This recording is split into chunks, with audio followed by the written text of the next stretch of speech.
Rotation भी होता है ना। अस्सलाम वालेकुम everyone, this is Hasnain Munib and आज का हमारा जो लेक्चर है वो एंडोक्राइनोलॉजी को ही कंटिन्यू करना है हमने। और 34 स्लाइड्स हमने पहले कवर कर ली हुई। नेक्स्ट जो है वो आप इस लेक्चर के अंदर कवर करते हैं। So we were talking about corticotrophin hormone in last lecture. आज हमारा जो है स्टार्ट करते हैं गोनाडोट्रोफिन से। इसके अंदर बेसिकली गोनेड्स जो है वो फीमेल और मेल जो सेक्स हार्मोन्स होते हैं उनको कंबाइनली कहते हैं। तो इनमें जो हार्मोन है वो हमारे पास mainly follicle stimulating hormone, luteinizing hormone, ठीक है, ये इंक्लूड होते हैं। अब secreted by gonadotropic cell of anterior pituitary. ठीक है, जो गोनाडोट्रोफिन्स हैं ये रिलीज होते हैं एंटीरियर पिट्यूटरी के गोनाडोट्रोपिक सेल से। वहां से ये रिलीज होंगे, ये आगे चले जाएंगे ओवरीज पे या गोनेड्स पे, और वहां पे जाके एक्ट करके ये आगे रिलीज करवाते हैं या जो है फर्दर अपनी जो फंक्शनिंग है उनको स्टिमुलेट करते हैं। सो एफएसएच स्टिमुलेट गमीट, एग और स्पर्म प्रोडक्शन। जो फॉलिकल स्टिमुलेटिंग हार्मोन है ये फीमेल्स के अंदर एग प्रोडक्शन और मेल्स के अंदर जो स्पर्म प्रोडक्शन है उसको स्टिमुलेट करता है। जबकि एलएच जो है जिसको हम ल्यूटेनाइजिंग हार्मोन है, ये गोनेडल हार्मोन्स जो आगे गोनेड्स ने जो फर्दर हार्मोन्स प्रोड्यूस करने हैं उनकी प्रोडक्शन को ये कंट्रोल कर रहा होता है। ठीक है, absent from the blood in pre pubertal boys and girls. ऐसे बॉयज एंड गर्ल्स जो कि अपनी प्यूबर्टी को नहीं पहुंचे होते उससे पहले वाली एज में जो गोनेडोट्रोफिन्स हैं ये रिलीज नहीं होते। इसी वजह से जो गोनेडोट्रोफिन की रिलीज है उसको कहते हैं कि मेच्योरिटी, जो सेक्सुअल मेच्योरिटी है वो एक पर्सन में आ गई है। ठीक है, नेक्स्ट जो है वो हमारे पास थायराइड स्टिमुलेटिंग हार्मोन होते हैं। ये वो हार्मोन है जो कि थायराइड पे एक्ट करेंगे। और इसके लिए जो सेल्स हैं वो हैं थायरोट्रॉपिक सेल्स। हमारे पास एंटीरियर पिट्यूटरी के जो गोनेडोट्रोपिक सेल्स है वो गोनेडोट्रोफिन रिलीज कर रहे हैं। और जो हमारे पास थायराइड स्टिमुलेटिंग है या थायराइड पे जिन्होंने एक्ट करना है वो जो प्रोड्यूसिंग सेल्स हैं वो थायरोट्रॉपिक सेल्स हैं। ये बेसिकली थायराइड की एक्टिविटी को कंट्रोल करते हैं। Release trigger by thyrotropin releasing hormone from hypothalamus.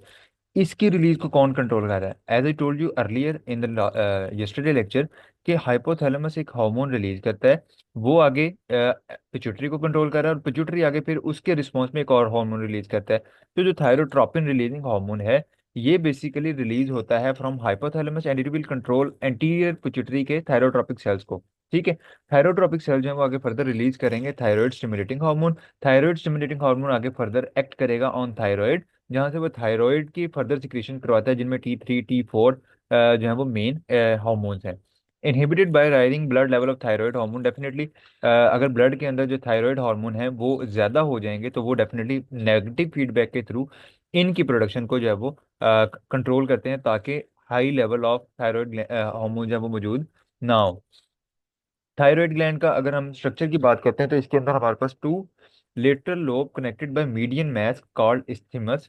जिस तरह दो लेटरल लोब होते हैं इस तरह करके, जिस तरह एक बटरफ्लाई होती है तो दो उसके विंग्स हैं, दो लेटरल लोब्स हैं, और सेंटर में एक उसकी कनेक्टिंग एरिया है मीडियन, जिसको कहते हैं मीडियन मैस। मीडियन मैस का मतलब जो कनेक्टिंग एरिया है इसका नाम है isthmus. Composed of follicle that produce glycoprotein thyroglobulin.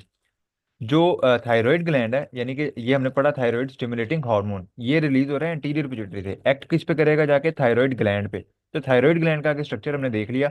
ये जो है इसके पास जो है वो स्ट्रक्चर जो है इसके फॉलिकल जो है, फॉलिकल्स बेसिकली जहाँ से हार्मोन ने प्रोड्यूस एंड रिलीज होना होता है तो वो बना होता है ग्लाइकोप्रोटीन थायरोग्लोबुलिन का। तो ये आपके एमसीक्यू या इस तरह ये ब्लैंक के फॉर्म में आपको पेपर में आ सकती हैं। Colloid, fluid with thyroglobulin plus iodine. देखें जो थायराइड ग्लैंड है इसका मेन जो न्यूट्रिएंट है वो होता है iodine. As as we know that कि आयोडीन की डेफिशिएंसी की वजह से थायराइड ग्लैंड की जो है वो हो जाती है, मतलब वो इनलार्ज हो जाता है आयोडीन की डेफिशिएंसी में, जिसको गिलर्ड की बीमारी भी कहते हैं। ठीक है, इसी वजह से आपको मोस्टली सॉल्ट्स जो हैं वो आयोडाइज सॉल्ट मिलते हैं जिनके अंदर आयोडीन की एक अमाउंट जो है वो मौजूद होती है। ठीक है, ताकि जो गाइटर की बीमारी है उसको रोका जा सके। ठीक है, parafollicular sales produce the hormone calcitonin. जो इसके थायरोग्लोबुलिन है वो थायराइड हार्मोन प्रोड्यूस कर रहे हैं जिनमें हमारे पास T3 एंड T4 वगैरह भी हैं। ठीक है, और जो दूसरे हमारे इसके एक्स्ट्रा जो सेल्स होते हैं लाइक पैराफॉलिकुलर सेल्स वो प्रोड्यूस करते हैं कैल्सिटोनिन। तो ये तीन हार्मोन जो है वो इसके प्रोड्यूस होते हैं। Actually two related compound, thyroid hormone के दो रिलेटेड कंपाउंड है, एक T4 है एक T3 है। T4 को हम थायरॉक्सिन कहते हैं। इसके पास ये इसका स्ट्रक्चर है, आप सिंपली पढ़ लेना, दो टायरोसिन मॉलिक्यूल चार बाउंडेड आयोडीन एटम। और इसी तरह T3 है उसमें दो टायरोसिन और थ्री बाउंडेड आयोडीन एटम। तो जितने आयोडीन लगे हैं उतने उसके स्ट्रक्चर है। ट्राई आयोडो, ट्राई आयोडो का मतलब है तीन आयोडीन लगे हुए हैं, और ये T4 का मतलब है कि चार आयोडीन के स्ट्रक्चर जब इसके अंदर मौजूद होते हैं, जबकि टायरोसिन मॉलिक्यूल दोनों के अंदर बराबर हैं, दो दो। ठीक है। और ये हर सेल को, थायराइड हार्मोन बॉडी के हर सेल को विर्चुअली, विर्चुअली का मतलब डायरेक्टली इनडायरेक्टली जो है वो अफेक्ट करते ही करते हैं। क्यों अफेक्ट करते हैं? क्योंकि थायराइड हार्मोन है बेसिकली जो कि मेटाबॉलिज्म पे अफेक्ट करते हैं। ठीक है, बॉडी के जो सेल्स हैं उसके मेटाबॉलिज्म के अंदर उन्होंने अफेक्ट करना है। तो उन्होंने कहीं ना कहीं हर लेवल पे जो है वो उनको, हर सेल, क्योंकि वहां पे मेटाबॉलिज्म होनी है तो वो उसको अफेक्ट करेंगे। ठीक है। थायराइड हार्मोन मेजर मेटा, ये इसका कुछ फंक्शंस है। एक तो मेजर मेटाबॉलिक हार्मोन है, जहां जहां मेटाबॉलिज्म, मेटाबॉलिज्म क्या होता है? किसी चीज का टूटना या किसी चीज का बनना, दे आर मेटाबॉलिज्म। या ये ग्लूकोज, प्रोटीन, फैट, इनके इनका जो भी होता है बॉडी के अंदर इनके साथ, that that all covers in metabolism. तो उस चीज को कौन कंट्रोल कर रहा है? Thyroid hormone. इसी वजह से हर सेल के ऊपर जो है थायराइड हार्मोन अफेक्ट कर सकता है। Increase metabolic rate and heat production. अगर थायराइड हार्मोन ज्यादा प्रोड्यूस हो रहा हो तो ये जो है वो मेटाबॉलिक रेट को तेज करता है। इसकी अगर सिंपल सी मिसाल मैं आपको दूं, तो कुछ लोग ऐसे होते हैं जिनमें मतलब जितना भी वो खा लें उनको लगता नहीं है। ठीक है, उनका वेट उतना ही रहता है। ठीक है। तो इन लोगों में ये बेसिकली मसला, मोस्टली जो मसला होता है दैट इज ऑफ थायराइड। ठीक है। क्योंकि जब थायराइड बहुत ज्यादा काम कर रहा है तो मेटाबॉलिज्म ज्यादा होने का मतलब है कि उनकी बॉडी में एनर्जी यूटिलाइजेशन बहुत ज्यादा है। ठीक है। तो वो जितनी एनर्जी इंटेक करते हैं वो सारी की सारी जो है वो यूटिलाइज हो जाती है। जब यूटिलाइज हो जाती है तो उनकी बॉडी के अंदर स्टोर्स डेवलप नहीं होते। स्टोर्स डेवलप नहीं होते तो वो वेट गेन की तरफ नहीं जाते। इसी के बरअक्स आपने कुछ ऐसे लोग भी देखे होंगे जो बिल्कुल माइनर सा कुछ भी खा लें, अगले दिन उनका जो है ना वो वजन बढ़ा होता है। ठीक है। इन लोगों के अंदर जो है वो हाइपोथायरॉयडिज्म की कंडीशन होती है कि इनमें मेटाबॉलिज्म बहुत स्लो होता है, एनर्जी यूटिलाइजेशन बहुत कम होती है। इसी वजह से इन लोगों के अंदर जो है वो स्टोरेज की तरफ बॉडी जाती है, और जो फैट और इस तरह की जो चीजें हैं वो इनके अंदर स्टोर होती हैं ज्यादा। ठीक है। Regulation of tissue growth and development, definitely जहां मेटाबॉलिज्म कराएगा वहां ये टिश्यू ग्रोथ और डेवलपमेंट को क्या करता है? रेगुलेट करता है। स्केलेटल एंड नर्वस सिस्टम, उसके अलावा रिप्रोडक्टिव कैपेबिलिटीज भी इसके पास हैं। और उसके साथ साथ ब्लड प्रेशर को भी जो है वो मेंटेन करता है। हमारे ब्लड से आयोडीन आ जाएगा सबसे पहले क्या है? Thyroglobulin is synthesized and discharge into the follicle lumen. ये हमारे पास जो है वो आयोडीन का जो एक स्ट्रक्चर है, सॉरी उसका थायराइड का स्ट्रक्चर है। तो सबसे पहले थायरोग्लोबुलिन जो बनाई जाएगी, एक प्रोटीन है, और उसको फॉलिकल ल्यूमन में फेंक दिया जाएगा। Rough endoplasmic reticulum, Golgi apparatus, Golgi apparatus क्या करेगा? उस थायरोग्लोबिन को और आयोडीन जो कि ब्लड के जरिए थायराइड को ट्रांसपोर्ट की गई है, उनको जो है वो अटैच करवा देगा। ठीक है। गोल्जी एपरेटस ने थायरोग्लोबुलिन को पैक करके उसकी जो वेजिकल्स बना दी। ये वेजिकल आ गई और ये आयोडीन आ गए। ये आगे आके थर्ड जो है iodine, iodide is oxidize to iodine. Basically हम जो खाते हैं वो आयोडाइड होता है। वो जब थायराइड में गया तो वहां जाके क्या बन गया? आयोडीन बन गया। ऊपर से हमारे पास आ रहे हैं थायरोग्लोबुलिन आ रहा है, थायरोग्लोबुलिन जिसका टायरोसिन है। ठीक है, जिसके अंदर कौन है? टायरोसिन है। टायरोसिन एक अमाइनो एसिड है। ठीक है। तो टायरोसिन और हेयर वी हैव आयोडीन, ये दोनों मिलेंगे और ये जो है iodine is attached to tyrosine in colloid forming DIT and MIT. ठीक है। थायरोग्लोबुलिन कोलाइड ये एक इंटरमीडिएटरी स्ट्रक्चर्स हैं। ये जब आगे जाएंगे तो ये आगे फाइनली जो है वो T4 and T3 मिलके जो है वो T3 and T4 जो है वो बना देंगे बेस्ड ऑन के कितने नंबर ऑफ आयोडीन लगते हैं। अगर 3 लगेंगे तो T3 बन जाएगा। अगर 4 आयोडीन के स्ट्रक्चर लग जाएंगे तो ये T4 बन जाएगा। अगेन ये इसी तरह वापस आएंगे, इनके इर्द गिर्द जो है वो एक और मेम्ब्रेन बाउंड स्ट्रक्चर बनेगा, मेम्ब्रेन, जिसके अंदर लाइसोसोम भी है। अच्छा, यहाँ पे क्या करेगा? Lysosome in cleave T4 and T3 from thyroglobulin and hormone diffuse in the blood stream. Basically वो क्या कर रहा है कि वो जो स्ट्रक्चर बन गया उसमें लाइसोसोम भी है। लाइसोसोम जो है वो T3 और T4 की रिलीज में हेल्प करवाता है। ठीक है। तो ये हमारे पास एक सेल है, this is the inner part colloid, जहाँ पे ये सारा काम हो रहा है। तो यहाँ से ये रिलीज होगा और इसके अंदर जो है T3 and T4 जो है वो उसको रिलीज करवाने के लिए पहले तो वेजिकल बन जाएगी ना। जैसे ये अब आएगा, यहाँ से जब निकले तो ये जो मेम्ब्रेन है इसने एक लेयर बना ली, ये लेयर बन गई, इसमें लाइसोसोम भी है। लाइसोसोम जो है वो बाद में इनको रिलीज, इनकी T3 और T4 की रिलीज के अंदर जो है वो हेल्प करेंगे। तो that's how, that's a whole layout जिसके जरिए आयोडीन और की प्रेजेंस में आयोडीन की मदद से इन हार्मोन्स की प्रोडक्शन की जाती है।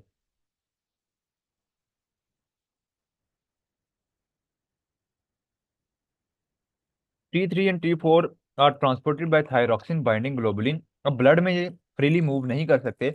हमने कल कल भी बात की थी, because they are fat soluble vitamin. तो ब्लड के अंदर जब वो वाटर सॉल्युबल चीजें इजीली मूव कर सकती हैं, फैट सॉल्युबल चीजें जब वो मूव नहीं कर सकती, उनको कोई ना कोई प्रोटीन ट्रांसपोर्टर चाहिए होता है जो कि उनको बाउंड करके उनको ब्लड के अंदर क्या कर सके? मूव कर सके। ठीक है। तो इस चीज के लिए जो है वो हमारे पास है थायरोक्सिन बाइंडिंग ग्लोबुलिन। ग्लोबुलिन का मतलब है वो प्रोटीन स्ट्रक्चर है जो कि उसको बाउंड करके लेके जाएंगे। Both bind to target receptors, but T3 is 10 time more active than T4। तो दोनों टारगेट रिसेप्टर पे बाइंड कर सकते हैं, लेकिन T3 ज्यादा एक्टिव है T4 से, ठीक है। इस वजह से पेरिफेरल टिश्यूज जो हैं, जो हमारे बॉडी के अदर टिश्यूज हैं, थायराइड के इर्द गिर्द वाले, या जिस जो भी टारगेट सेल है, वो हर T4 को T3 में कन्वर्ट करते हैं, because T3 is more active, ठीक है। ये हमने कल बात कर ली हुई है, ये आप देखोगे तो आपको समझ आ जाएंगी। होम्योस्टैटिक इम्बैलेंस ऑफ TH, अगर थायराइड हार्मोन का इम्बैलेंस हो जाए तो उसकी वजह से hyposecretion in adult myxoedema, goitre if due to lack of iodine. अगर आयोडीन नहीं होगा तो उसकी वजह से क्या हो जाएगा, गॉइटर की बीमारी हो जाएगी। हाइपोसिक्रीशन इन इन्फेंट, अगर इन्फेंट में हो जाए तो क्रेटिनिज्म की बीमारी हो जाएगी। और हाइपर सिक्रीशन अगर हो जाए तो वो कॉमन टाइप है ग्रेव्स डिजीज की, ठीक है। साइन एंड सिम्टम उसकी वही होंगे जो मैंने अभी आपको रिसेंट ऊपर बताए हैं, कि अगर कम प्रोडक्शन हो रही है हाइपर की तो उसके वेट के हिसाब से, और अगर बहुत ज़्यादा हो रही है तो उसकी वजह से क्या होता है, ठीक है।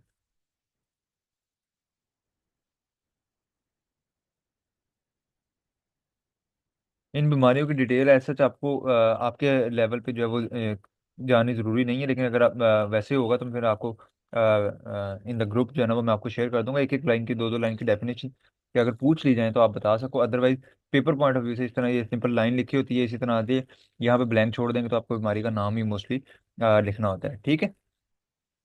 Okay. So next we have calcitonin. Calcitonin जो है वो प्रोड्यूस होता है पैराफॉलिकुलर सेल्स, हैं थायराइड की सेल्स ही, लेकिन उसका नाम क्या है, पैराफॉलिकुलर सेल्स। और इसका कोई ह्यूमन के अंदर कोई सच रोल नहीं है, लेकिन ये थायराइड हार्मोन के ऑपोजिट काम करता है। होता ये है, और ये अपने गौर से सुनना भी है आपके कॉन्सेप्ट के हवाले से, कि जो कैल्शियम का लेवल है वो ब्लड में मेंटेन किस तरह किया जाता है। As I told you earlier, कि खून एक ऐसी चीज है जो कि मतलबी है, ठीक है। ब्लड कभी भी अपने आप की अपने लेवल्स को खराब होने नहीं देता किसी भी चीज के।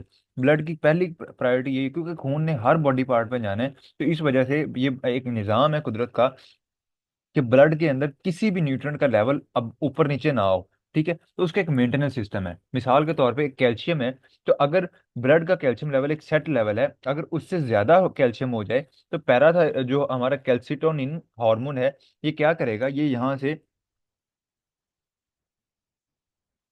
कैल्शियम को उठाएगा और ब्लड बोन्स की तरफ फेंकना शुरू कर देगा, ठीक है। जो एक्सेस कैल्शियम है ब्लड के अंदर, और जब ब्लड का कैल्शियम लेवल लो हो जाएगा नॉर्मल से, फिर पैराथायरॉयड हार्मोन काम करेगा, और वो हड्डियों से कैल्शियम निकाल निकाल के जो है वो ब्लड की तरफ देगा। तो how calcium level is maintained in the blood, तो उसका सिंपल सा आंसर ये है कि when there is high calcium in the blood, it will be calcitonin will be active, and it will put up that glucose, और उसको जो है वो हड्डियों में फेंक देगा। और जब द लेवल विल बी लो, तो पैराथायरॉयड हार्मोन काम करेगा, और वो बेसिकली कैल्शियम को हड्डियों से निकाल निकाल के बैक इनटू द ब्लड जो है वो करेगा, ताकि ब्लड का जो कैल्शियम लेवल है वो क्या रहे, मेंटेन रहे। ये मैं आपको पैराथायरॉयड हार्मोन का फंक्शन ऑलरेडी ऊपर ही समझा चुका हूँ, तो हम इस स्लाइड को स्किप करते हैं। स्ट्रक्चर वाला मोस्टली आते तो नहीं है, ठीक है, तो ये आप बस ऐसे देख लीजिएगा। ये मैं आपको समझा दिया है कि वो किस तरह कर रहे हैं। पैराथायरॉयड हार्मोन क्या कर रहे हैं, कि हड्डियों से ओस्टियोक्लास्ट एक्टिविटी को बढ़ा देगा, जहाँ से कैल्शियम रिलीज होगा, ठीक है। ओस्टियोक्लास्ट जो हड्डियों को तोड़ने वाले सेल्स होते हैं, बोन ब्रेकिंग सेल, वो वहाँ से कैल्शियम को रिलीज करवा देगा इनटू द ब्लड। किडनी से, किडनी में जो फिल्ट्रेट जाता है वहाँ से यानी कि यूरिन जिसने बनना है, वहाँ से कैल्शियम की रीअब्जॉर्प्शन को ज़्यादा कर देगा, ताकि कैल्शियम ब्लड में ज़्यादा से ज़्यादा आ सके। उसके साथ साथ विटामिन डी को एक्टिव कर देगा, जिससे जो इंटेस्टाइन से कैल्शियम एब्जॉर्प्शन होनी है वो भी ज्यादा हो जाएगी। तो all these three will ultimately lead to the high और increase in level of calcium, जो कि नॉर्मल की तरफ आ जाएगा from low. Homeostatic imbalance of PTH, अगर इसका पीटीएच का लेवल ज्यादा हो जाए तो उसकी वजह से बोन क्या हो जाएंगी, सॉफ्टन, कमजोर हो जाएंगी। क्योंकि पैराथायरॉयड कर क्या रहा है, basically it is taking calcium from bones into the blood. तो अगर ये ज्यादा हो जाएगा तो ये बहुत ज्यादा हड्डियों से कैल्शियम निकाल लेगा, जिसकी वजह से हड्डियां क्या हो जाएंगी, जो है वो ब्लड मतलब सॉफ्ट हो जाएंगी। और ब्लड के अंदर जो इतना ज्यादा कैल्शियम आ गया वो कहाँ जाएगा, वो जाएगा फिर हर बॉडी पार्ट में, जिनमें नर्वस सिस्टम है और किडनी है, ठीक है। जहां जहां वो जाएगा वहां स्टोन्स बना दे। भाई नर्वस सिस्टम में जाएगा तो नर्वस सिस्टम की डिप्रेस कॉज करवाएगा, ठीक है। नर्वस सिस्टम इतना एक्टिव नहीं रहेगा। और अगर किडनी में जाएगा तो किडनी स्टोन्स का कॉज बनेगा, ठीक है। आपको पता है कि जब किडनी ने फिल्टर करना है इतने ज्यादा कैल्शियम को, तो कैल्शियम इतना इकट्ठा हो के वहां पे सॉल्ट्स बना लेगा और वहां पे स्टोन्स बन जाएंगे, ठीक है। दूसरी कंडीशन है हमारे पास हाइपोपैराथायरॉयडिज्म। ये बेसिकली हो सकती है कि अगर ट्रॉमा कोई आ जाए, मतलब कोई ग्लैंड के ऊपर कोई इंजरी हो गई है तब, या कोई मैग्नीशियम की डेफिशिएंसी है तब भी पैराथायरॉयड हार्मोन जब वो प्रॉपरली फॉर्म नहीं होता। तो इसकी वजह से क्या होगा कि अब जो है वो पैराथायरॉयड हार्मोन क्योंकि कम प्रोड्यूस हो रहा है तो ब्लड का कैल्शियम लेवल हो जाएगा कम। इसकी वजह से अब कैल्शियम आपको पता है मसल्स की कंट्रैक्शन रिलैक्सेशन के अंदर जब वो जरूरी होता है। सो जब वो नहीं अवेलेबल होगा तो tetani, muscle contract and relax नहीं कर पाएंगे, एक ही जगह मसल जो है वो अकड़ जाएगा, ठीक है। रेस्पिरेटरी पैरालिसिस दे, उसमें भी मसल्स इन्वॉल्व हैं, डायफ्राम है, उसके अलावा रिब्स मसल हैं। तो वो भी क्या करेंगे, रेस्पिरेटरी पैरालिसिस की सांस बंदा जो है वो प्रॉपरली ले नहीं पाएगा, और ultimately it will lead to death.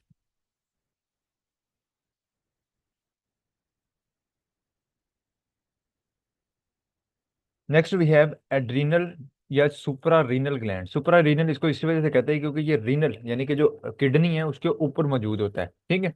Paired दो होते हैं, पिरामिड शेप का होता है, और एट टॉप किडनी यानी कि किडनी के ऊपर मौजूद होता है। Structurally and functionally are two gland in one. इसके बेसिकली दो, स्ट्रक्चरली और फंक्शनली ये टू इन वन ग्लैंड है, ठीक है। इसका जिस तरह किडनी के पार्ट्स होते हैं, जो बाहर वाली साइड होती है उसको कोर्टेक्स कहते हैं, जो अंदर वाली साइड होती है उसको मेड्यूला कहते हैं। तो इसी तरह जो एड्रीनल ग्लैंड है ये भी दो हिस्सों में डिवाइडेड है। एक इसका एड्रीनल मेड्यूला है और दूसरा इसका एड्रीनल कॉर्टेक्स है, जिस तरह हमने ऊपर उसमें पिट्यूटरी में भी देखा कि anterior pituitary and posterior pituitary. Okay. So adrenal medulla nervous tissue part of sympathetic nervous system.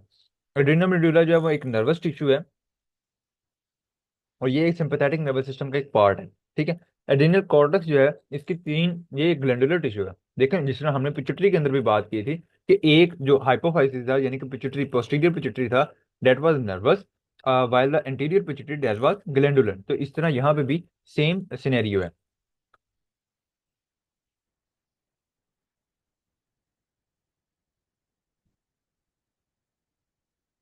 Aldosterone ये प्रोड्यूस होता है डेफिनेटली फ्रॉम एड्रिनल ग्लैंड। तो अगर ये ज्यादा हो जाए तो इसकी वजह से क्या होता है, hypertension and oedema due to excessive sodium. Aldosterone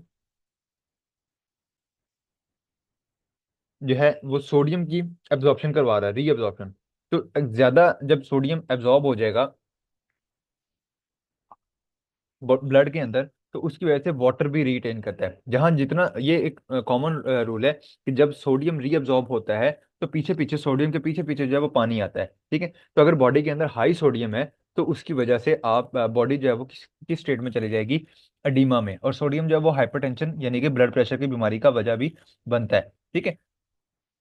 और ये क्योंकि सोडियम और पोटाशियम के बैलेंस को मेंटेन करता है, तो अगर ज्यादा हो जाएगा तो सोडियम ज्यादा एब्जॉर्ब करेगा और पोटाशियम की ज्यादा एक्सक्रीशन करवा देगा, जिसकी वजह से पोटाशियम नीडेड होता है न्यूरॉन और मसल फंक्शनिंग के अंदर। तो उसकी वजह से जो एबनॉर्मल न्यूरॉन और मसल है वो एबनॉर्मली फंक्शन करेंगे, ठीक है। ये हो गया हमारा। नेक्स्ट में ग्लूकोकोर्टिकॉइड, ये ग्लूकोज के लेवल को कांस्टेंट रखने में हेल्प करता है, ठीक है। और उसके अलावा maintain blood pressure by increasing action of vasoconstrictor. और ब्लड प्रेशर को कंट्रोल करता है, किस तरह कंट्रोल करता है, वेजो कंस्ट्रिक्टर के एक्शन को इंक्रीज करके। वेजो कंस्ट्रिक्टर का मतलब क्या है कि ये ब्लड वेसल्स को तंग कर देगा। तो जब अगर ब्लड प्रेशर लो हो जाए, कम हो जाए, तो ग्लूकोकॉर्टिकॉइड विल बिकम एक्टिव। जब ये एक्टिव हो जाएगा तो ये ब्लड प्रेशर को क्या करेगा, इंक्रीज करेगा, ठीक है। तो किस तरह इंक्रीज करेगा, ये ब्लड वेसल्स को सॉरी कर देगा बारीक। जब देखो एक पाइप है जिसको आप दबाते हो तो प्रेशर क्या हो जाता है, तेज हो जाता है, तो उसमें ब्लड प्रेशर जो है वो मेंटेन हो जाएगा। Cortisol, hydrocortisone, only one in significant amount in human. ये सिर्फ ह्यूमंस के अंदर ही एक सिग्निफिकेंट अमाउंट में होता है, बाकियों के अंदर ये थोड़ी थोड़ी अमाउंट में मौजूद होता है। Other than that we have cortisone and corticosterone. We don't have that detail, तो हमें उसको करने की जरूरत भी नहीं है। होम्योस्टैटिक इम्बैलेंस ऑफ ग्लूकोकॉर्टिकॉइड, अगर इसका होम्योस्टैटिक इम्बैलेंस होता है तो इसके अंदर हाइपर सिक्रेशन में कुशनिंग सिंड्रोम है और हाइपर सिक्रेशन में एडिसन डिजीज है। ये इंपॉर्टेंट क्वेश्चंस होते हैं, डिजीज के नाम से पूछे जाते हैं। Depress cartilage and bone formation, inhibit inflammation, depress immune system, disturb cardiovascular neural and gastrointestinal function. तो ये जो साइन एंड सिम्टम इसके साथ लिखे हुए कुशनिंग डिजीज के साथ, ये आप सिंपली उसके साथ लिख सकते हो। उसके अलावा जो है हाइपोसेक्रीशन जो है वो एडिसन डिजीज की तरफ लेके चलता है। Also involve deficit in mineral corticoid. इसके अंदर जो है वो ग्लूकोज का लेवल जो है वो और सोडियम का जो ब्लड के अंदर लेवल है वो बहुत ज़्यादा कम हो जाएगा। इस वाले में क्या हो रहा था, जिसमें हाइपर सिक्रीशन है उसमें ब्लड का लेवल बहुत ज़्यादा हो जाएगा, सोडियम का और ग्लूकोज का। यहाँ पे जो है वो कम हो जाएगा, ठीक है। उसके अलावा weight loss, severe dehydration and hypotension की कंडीशन आ जाएगी इसमें, क्योंकि सोडियम ज्यादा रिटेन हो रहा है, तो यहाँ पे हाइपरटेंशन की कंडीशन भी आती है, जिसको कहा disturbed cardiovascular neural and gastrointestinal function. जो सोडियम मेनली, क्योंकि ये सोडियम लेवल को मेंटेन कर रहे हैं ना, तो जहाँ सोडियम का इशू आ जाएगा, अगर वो ज्यादा हो गया तो उसकी वजह से कार्डियोवास्कुलर न्यूरल इश्यूज आ जाएंगे, और अगर उसका लेवल कम हो गया तो हाइपोटेंशन। और डेफिनेटली जहाँ सोडियम रिटेन नहीं हो रहा बॉडी के अंदर, सोडियम बॉडी से बहुत ज्यादा निकल गया, तो पीछे पीछे पानी ने निकल जाना बॉडी से। जब पानी ने निकल जाना तो उसकी वजह से क्या हो जाएगा, हाइड्रेशन हो जाएगी बॉडी के अंदर, क्या हो जाएगी, हाइड्रेशन हो जाएगी, पानी का लेवल बॉडी के अंदर, सॉरी डिहाइड्रेशन हो जाएगी, कम हो जाएगा, ठीक है।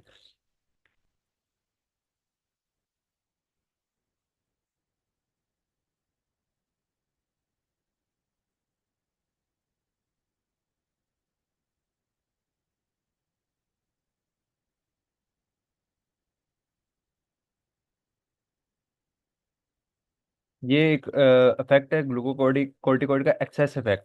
सो यू कैन सी कि एक ये एक्चुअल फीमेल है जो कि बिल्कुल एक स्लिम एंड स्मार्ट है, ठीक है। और जबकि इसके अंदर वाटर रिटेंशन और उसके अलावा फैट एक्यूमुलेशन हुई हुई है, तो उसकी वजह से ये जो है वो अलग से, मतलब एक बल्कि फील आ रहा है, ठीक है। और same patient with Cushing disease, same है ये, both of them are same, ठीक है। जब उसको कुशनिंग डिजीज हुई तो उसकी हालत ये हो गई। अब इसकी जो एक करेक्टरिस्टिक्स है, करेक्टरिस्टिक्स होता है कि इससे तो कंफर्म होता है कि बंदे को जो है ना वो एडिसन सॉरी ये कुशनिंग सिंड्रोम है। वो ये होता है कि जो गर्दन के नीचे वाला हिस्सा होता है, यहाँ पे फैट अकमलेशन, एक जिस तरह बफेलो हम्प होती है ना, बफेलो हम्प होती है, मतलब वो जो उनके बिल्कुल एक ऊपर कमर वाली साइड पे एक प्रोट्रूडेड एरिया होता है, एक बड़ा हुआ एरिया होता है, ठीक है। तो इस तरह इनके अंदर भी ये एक प्रोट्रूडेड एरिया है जहाँ पे फैट अकोमुलेट हुई होती है, जो कि शो करता है कि इस पर्सन को जो है वो कुशनिंग सिंड्रोम है। Okay, any question till now, ताकि फिर आगे हम मूव करें। जल्दी बता दो, मैं अगला ओवरव्यू ले लूँ एक मिनट।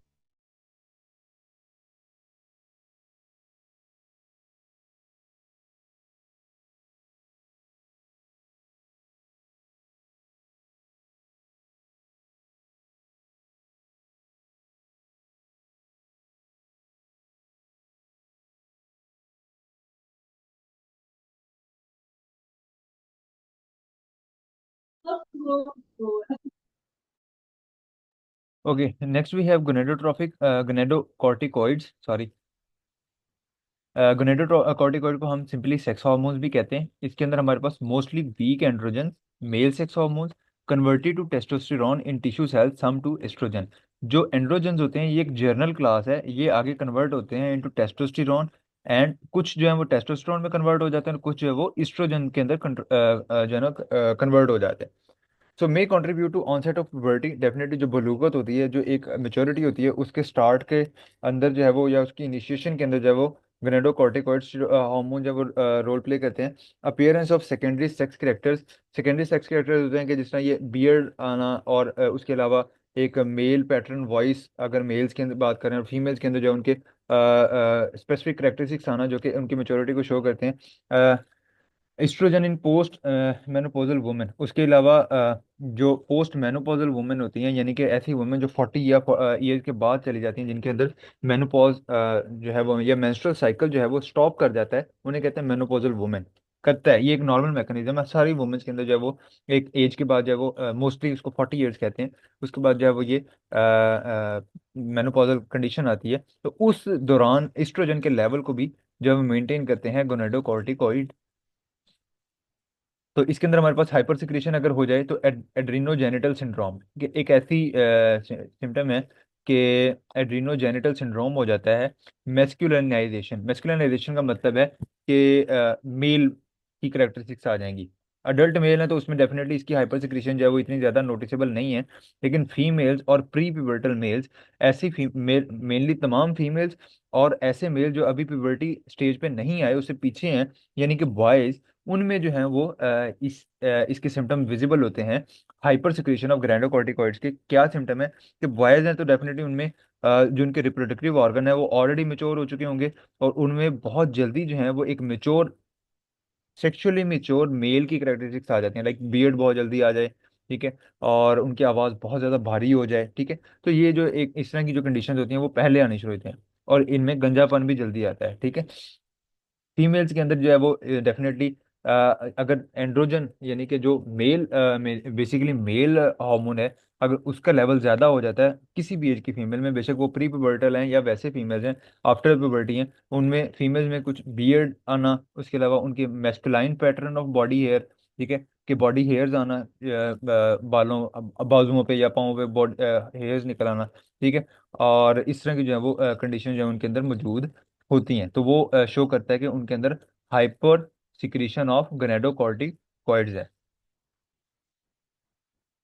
ओके, एड्रिनल मेड्यूला है, देन वी हैव, अभी तक एड्रिनल कॉर्टेक्स की बात करें तो medullary chromaffin cells synthesize epinephrine and norepinephrine. जो एड्रिनल मेड्यूला है यहाँ से कौन कौन रिलीज होता है? एपिनेफ्रीन जो कि 80% है, एंड नॉर एपिनेफ्रीन जो कि 20% है। इसके इफेक्ट्स क्या होते हैं? Vasoconstriction, increase heart rate, increase blood glucose level, blood diverted to brain heart and skeletal muscle. आपको पता है कि ये एपिनेफ्रीन या नॉर एपिनेफ्रीन ये रिलीज होते हैं in the condition of stress. तो स्ट्रेस की कंडीशन में आपका ब्लड प्रेशर भी हाई हो जाता है वेजो कंस्ट्रिक्शन की वजह से, हार्ट रेट बढ़ जाता है, you know that, blood glucose level बढ़ा दिया जाता है, और ब्लड को मेनली वाइटल ऑर्गन्स की तरफ भेजा जाता है, like brain heart and skeletal muscle, जो कि जरूरी होते हैं for overall functioning of body, ताकि उनकी फंक्शनिंग जो है वो ना रुके, ठीक है। इसी वजह से जो स्ट्रेस की कंडीशन में जैसे एकदम से स्ट्रेस आता है तो डाइजेशन रुक जाती है। क्यों रुक जाती है? क्योंकि ब्लड की सप्लाई जो है वो वाइटल ऑर्गन्स की तरफ चली गई है, डाइजेस्टिव सिस्टम की तरफ नहीं है। तो जब यहाँ पे इस तरफ ब्लड सप्लाई नहीं है तो न्यूट्रिएंट अब्जॉर्ब करने के लिए ब्लड इनफ ब्लड मौजूद नहीं है अराउंड द डाइजेस्टिव ट्रैक्ट, जिसकी वजह से भूख एकदम से मर जाती है, ठीक है।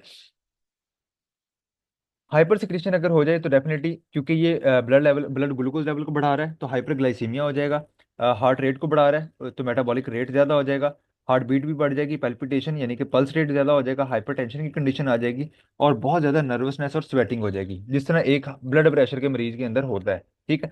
हाइपर सिक्रेशन में कोई ज़्यादा प्रॉब्लमेटिक नहीं है, ठीक है, क्योंकि ये ऐसे बहुत ज़्यादा असेंशियल फॉर लाइफ नहीं है कि भाई इन्होंने मेंटेन करना ही करना है, एक स्ट्रेस कंडीशन को मैनेज करने के लिए दे आर नीडेड। तो अगर इनका लेवल बहुत कम भी है तो they are not playing that role, ठीक है। तो उसमें ऐसा ये मसला क्रिएट जो है वो नहीं करते, ठीक है। Okay, so we will discuss this point कि स्ट्रेस की कंडीशन में किस तरह जो है वो चीज़ें खराब होती हैं, सो या मैनेज की जाती हैं।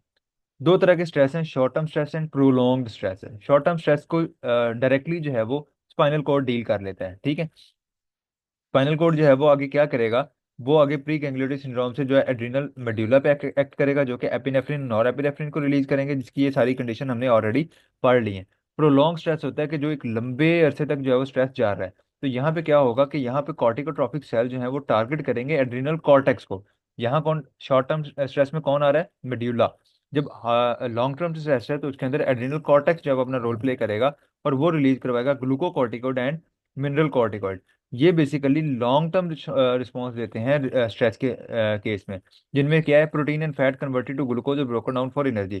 कि जो प्रोटीन है और फैट है वो all they will lead to the in to the formation of glucose, और ग्लूकोज से फर्दर एनर्जी, ताकि बॉडी के एक लेवल को मेंटेन। प्रोलॉन्ग स्ट्रेस क्या है? भैया आपने 10 दिन से खाना नहीं खाया, 8 दिन से खाना नहीं खाया, दैट इज प्रोलॉन्ग स्ट्रेस। अब बहुत देर से खाना नहीं खा रहे तो आपकी बॉडी के protein fat they will be converted into the glucose to get the energy from that, ठीक है। तो ultimately stress will lead to the lowering of weight and blood glucose, increasing immune system suppression, और overall immune system suppression हो जाएगा, blood glucose का level बढ़ता रहेगा, और definitely it this is the way कि स्ट्रेस की कंडीशन में जो ब्लड ग्लूकोज का लेवल बढ़ रहा है तो prolonged stress lead two diabetes, ठीक है, क्योंकि there is continuous increase in the blood. तो अगर आपको कोई बंदा कहता है कि स्ट्रेस की वजह से डायबिटीज किस तरह होती है, तो वो इस मैकेनिज्म है, क्योंकि स्ट्रेस के अंदर एक नॉर्मल बॉडी का मैकेनिज्म है कि उसने ब्लड ग्लूकोज लेवल बढ़ाना है, लेकिन अगर बहुत लंबे अरसे तक ब्लड ग्लूकोज लेवल बढ़ता जाएगा तो उसमें क्या होगा, फिर चीज़ें डेफिनेटली जो है वो बॉडी उसको मैनेज करती रहेगी, और एक टाइम के बाद जो है वो बॉडी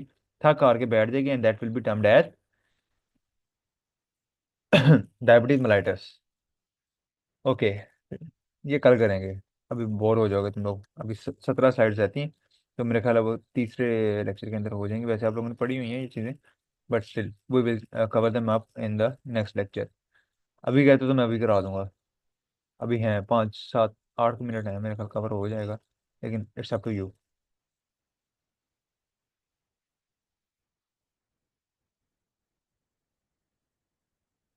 17 स्लाइड बची हैं, वो फिर डेफिनेटली अगले टेस्ट में जाएंगी, अगर आज ही करेंगे फिर कल वाले टेस्ट में ये 17 स्लाइड्स भी इंक्लूडेड होंगी।